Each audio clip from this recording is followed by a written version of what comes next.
Ladies and gentlemen, distinguished members of the diaspora community there in the United Arab Emirates, good afternoon, good evening.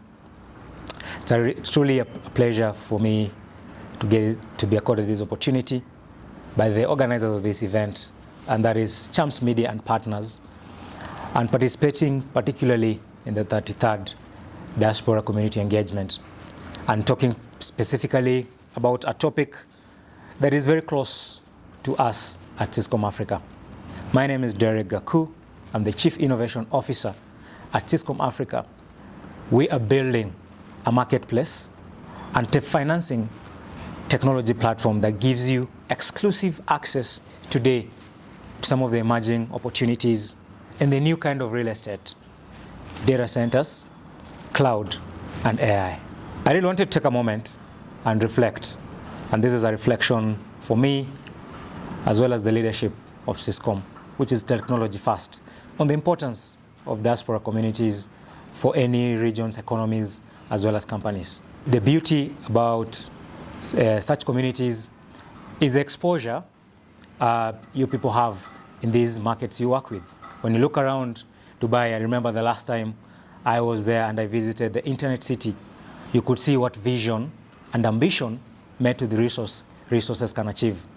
And across the world, we have seen improved or accelerated financing and innovation in the areas of technology, innovation, artificial intelligence, and digital infrastructure.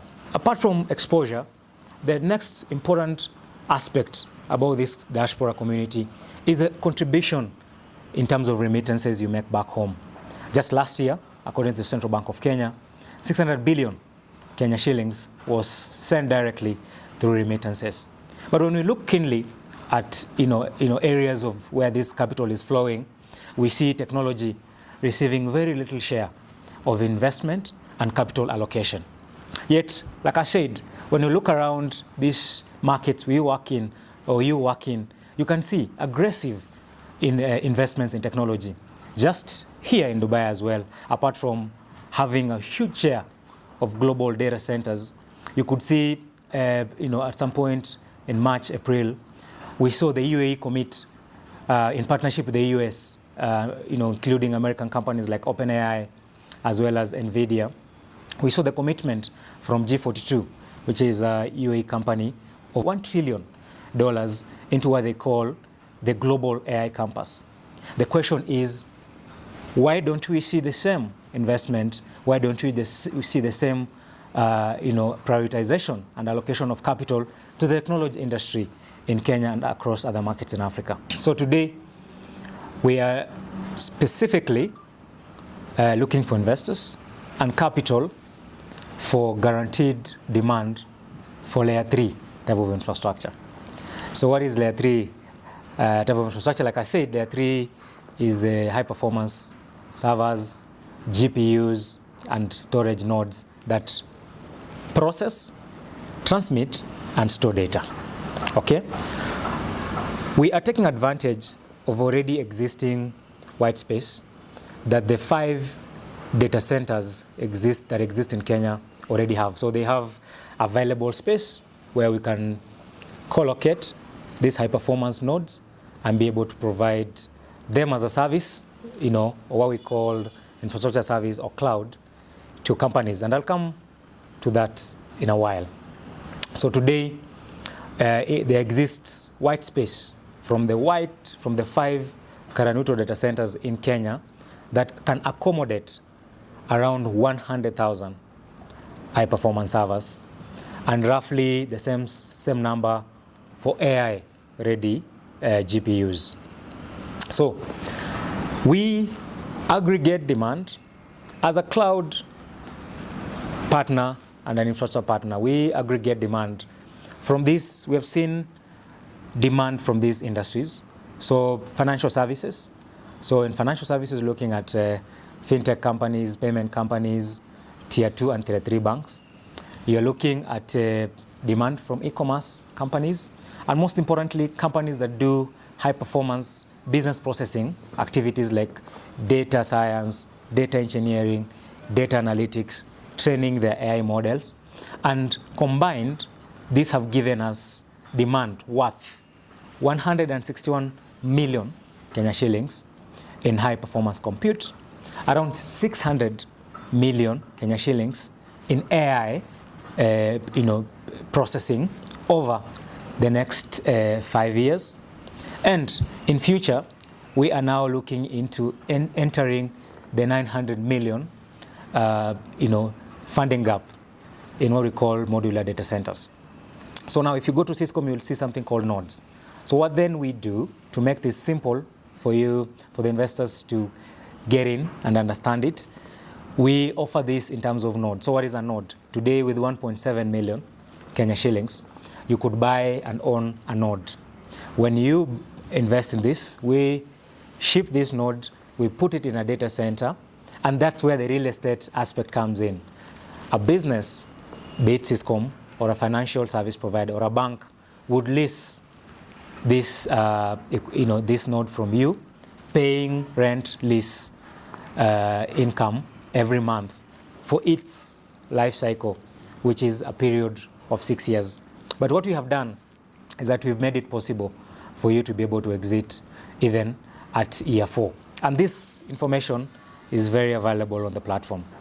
So what happens is that today, I know I've said a mouthful of technical aspects, but we are available, like I said, www.siscom.africa or +254 745 666 660, +254 745 666 660.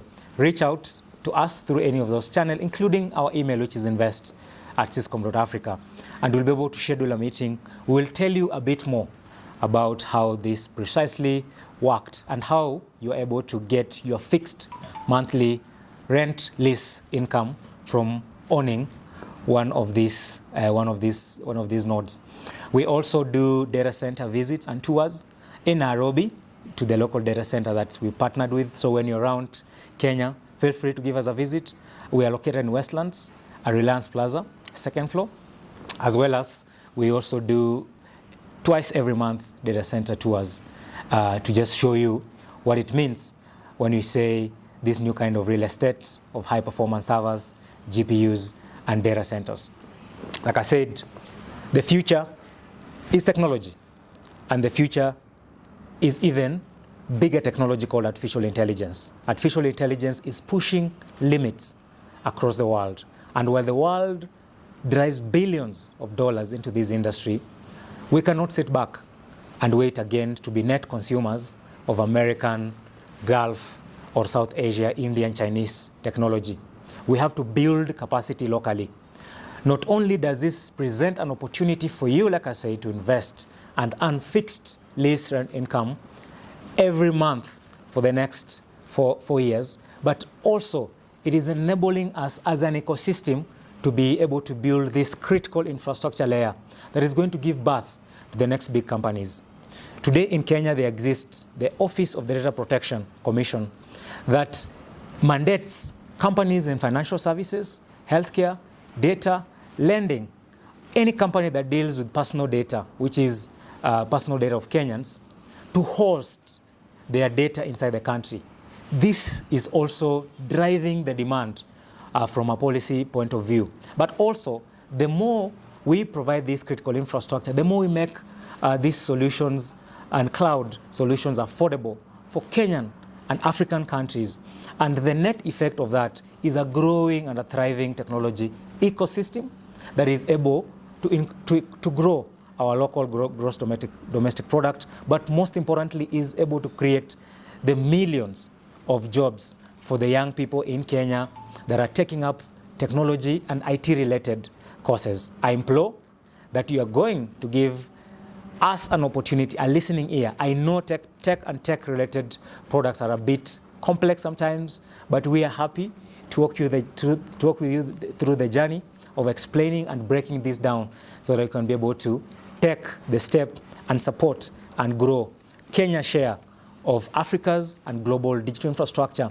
And who knows, Kenya might be the leading technology provider to even her neighbors. And this means more opportunity for all of us. Thank you very much for finding the time to listen to me. Thank you for the organizers. When you come to Nairobi, please visit us. Like I said, in Westlands, Reliant Plaza, give us a call. Let us do virtual calls. Let us explore this opportunity a bit more.